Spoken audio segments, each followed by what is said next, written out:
Alright guys, the funny thing about covering a lot of these woke topics, a lot of the discussions around DEI and gaming, and basically the androgenization of, people, men and women into video game characters, has been that we've kind of seen a lot of the same patterns repeat. I feel like we've come full circle at this point, kind of where we were last year, because I'm just recalling situations like this, talking about the inclusion framework for game developers at Xbox, right? This was something that was announced last year at GDC, and it sounds as terrible as it is.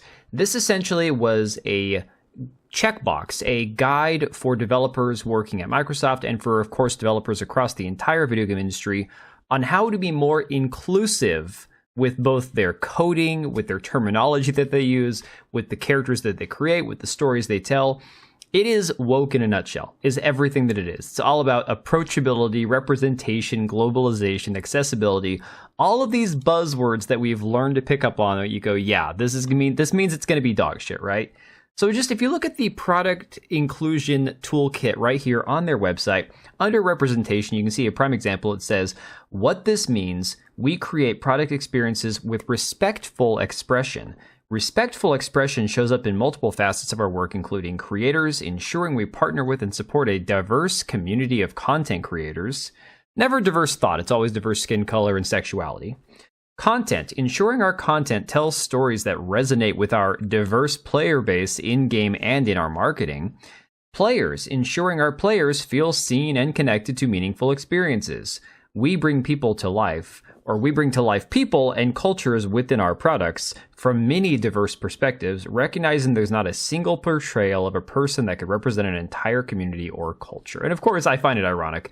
You scroll down here, one of the games that they have, Co-Create with Communities, South of Midnight, which is coming out very soon here, which I think is going to be a very mediocre game, despite the fact that it looks very cringe. That's a topic for a different video. But it was pointed out today, and he got roasted for it.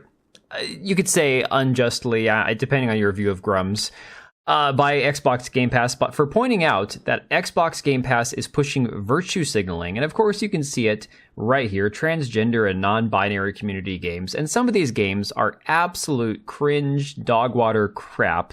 In fact, if you go to Xbox Game Pass, as somebody who's a Game Pass user, some of the games they have on there are things like Thirsty Suitors, a game where you play lesbians, and the art style is absolutely dreadful.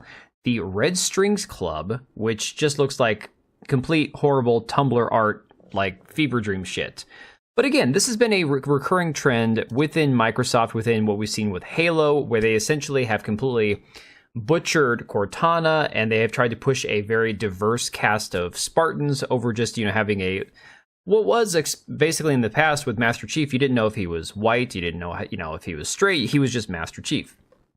Now, of course, they have to have a diverse cast of Spartans, and of course, the pandering that they've had for Women's Inclusion Month the last couple of years, right? So, that being said, a lot of this has revolved around the conversation about how they have basically made women ugly in video games. Not just Microsoft, not just Xbox, but video game, like AAA video game industry as a whole has done a terrible job at portraying women with any femininity at all. We're not talking about, hyper spicy women, over sexualized, or even games like First Descendant that leans more into, again, trying to get as much jiggle as you possibly can into the game because the game's kind of mediocre at best.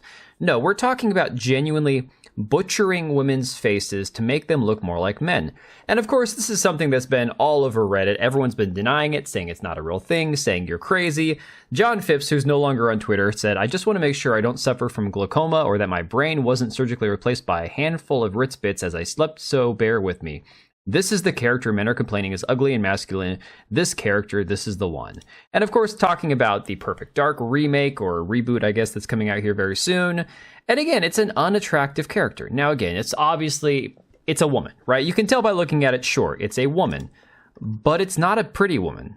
Certainly, it's not one that's very feminine, and you can tell that the face just doesn't feel very feminine. We're starting to understand now why. So as much as they wanted to gaslight people into thinking that this is just your imagination, it's just that you have gooner brain, it's just that you're, porn addicted or whatever the problem is, we're starting to see from developers who've coming out and speaking out about this that this is a problem that is essentially baked into these engines that they are using and they have to try extra hard just to make the women resemble any sort of feminine characteristic at all. So Smash GT got this exclusive. He got a video sent to him from a developer who has been using Unreal Engine, exposing essentially what the cause of the man jaw, this crimson chin as they call it, is. So I'm going to go to this video here and play this for you, and just tell me what you think about this, because this is pretty telling. This is pretty eye-opening here. I thought this was worth showing. This is the MetaHuman tool that Unreal Engine provides for creating realistic characters, and here's a woman I created recently, and I'm quite happy with her, but... And I want to say, before we get any further into this, I think that, again, the character model looks fine. Some would say that she's really pretty, some would say she's mid, she's whatever, but she's most definitely, undeniably a female. It's, there's a lot of detail, and I think the shape is really nice, looks very appealing and feminine.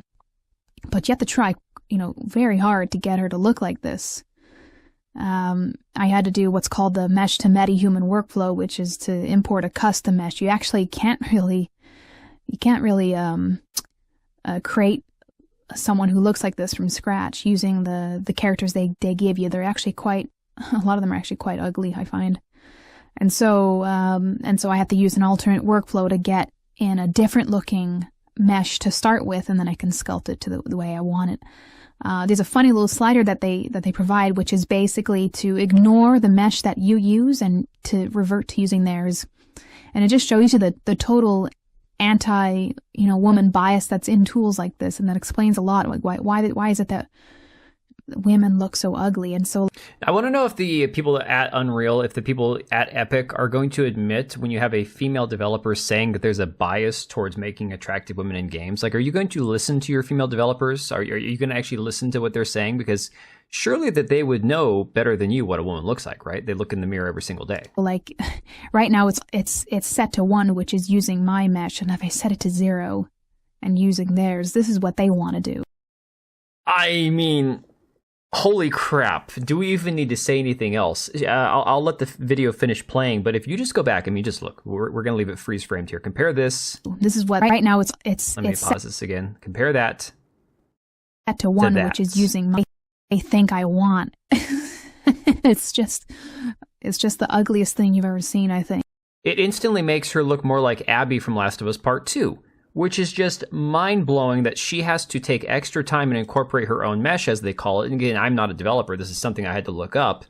That basically she has to create her own face, basing it off of the model that she's provided, which is essentially a male model. And she even goes on to say that making a male model, it always looks great. I don't know what you want to call it. It's like the ideology infested tool. I don't have any of these issues when I create a male character. I can create male characters all day and they look great, but it takes forever to make someone look like this. And this is what they want it to look like instead. Like, what the hell is this? So I had a couple thoughts on this, and my personal thought, and I asked some people about this, is this simply them saying, no, we don't want this to be a woman, we're just going to make a base, this is just the template, and then how you make it more feminine or more masculine is up to you. But it sounds like it leans more into the base is going to be masculine, and if you want it to be feminine, you have to work extra hard to make an intentionally attractive female character. Makes you wonder what the point is of that. Why wouldn't the base be female and then make it more masculine? I don't want to give these people any more credit than they deserve. Like, again, I think they've honestly run out of second and third chances at this point.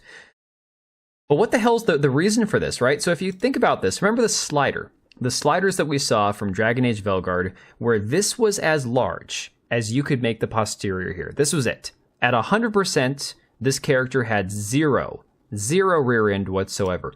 Well, in these screenshots here from some of the screenshots that she sent over, you can see that the biggest or the actual female curvature that you can get is exceptionally unflattering. Like, again, the top here, very, very small. The butt, not very curved. It's very, very flat. It doesn't make a whole lot of sense unless this was done intentionally. If you compare that to Mecha Break, and again, I know Mecha Break, much like First Descendant, leans much more heavily into the jiggle physics, and again, I don't want to say overly sexualized because I don't think it's necessarily sexualized. I'm just saying by comparison, it seems that way. If you look at the character creator for this game, it's like night and day. Oh my gosh. Okay, hold on. What is that? It's not even comparable. Now, you could say these proportions are ridiculous and it just seems excessive, but at least you have the options. You're provided the options in games like this to actually create a character that you want to look at, versus these poor developers who are working with this engine that seems to have a bias towards making actual feminine, attractive characters unless they go above and beyond the Call of Duty in order to make them that way. So let me know your thoughts down below, guys. Is this negligence? Is this actually like malevolence? Are they doing this intentionally to prevent them from making attractive characters? What is the purpose behind this? Because I know that there are people who use Unreal Engine who still manage to make attractive female characters. But the more and more and more that we're seeing these hideous faces on all these characters, and even the ones that I don't think are even that bad. Again, I've talked about the character from Doom. I don't think she looks that terrible, but I definitely see where they've compared, again, where they've quote unquote fixed her face. She definitely could have had more feminization in her face as well. So, oh my God, it's starting to make more and more sense the more you think about it. I'm going to leave it right there, guys. Let me know what you think about all this, and I will catch you guys on the next one. All right, and if you made it this far, thank you so much for watching the video. Thank you for being here. I do have 2 channels, Minimal Effort Podcast, as well as my gaming channel. I do have a Twitch and Kick for my gaming channel. We do live streams over there occasionally, maybe once a week. And then if you are in the market for a new PC, make sure to check out Meta PCs. Click the link I have down below. Use code TBO at checkout for a special discount. Thanks again for watching, and I will see you next time.